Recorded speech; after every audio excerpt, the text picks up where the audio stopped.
Hi, I'm an attorney in the state of Georgia in America. I'm a landlord-tenant attorney and I sue bad landlords. That's what I do. And I'm back with more advice for tenants here in the state of Georgia.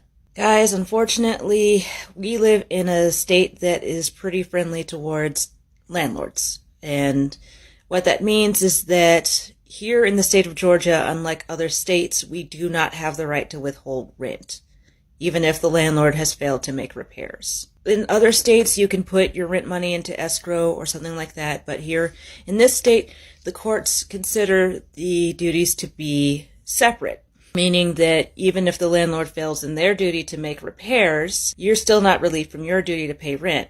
That does mean that it works vice versa too. That means that if the tenant fails to pay rent, the landlord is still not excused from making repairs. So we have that going for us.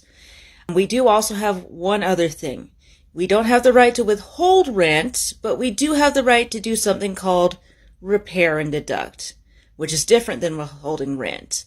The way that repair and deduct works is that if the landlord hasn't made a repair, you can choose to make the repair on your own and then reimburse yourself on that repair from taking out of the next month's rent. That's different from withholding, because that means that you can't just withhold the money until they make the repairs. You have to make the repair yourself, and you can't be past due in rent. You have to be paid up and then reimburse yourself. An example of how this works, I have $1,000 that I pay in rent every month.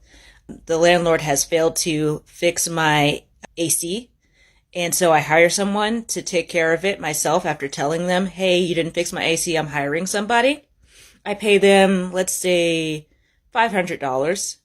And then next month, I give the landlord $500 and a copy of the receipt showing that I paid for my own AC technician. That's totally fine. And if they try to still file an eviction against you after that, then that eviction gets tossed because you have a proper defense. But again, if you did it any other way, if you were already past due in rent and then just decided to not pay them, then they can still evict you. They can still file an eviction against you, and it will be totally legal.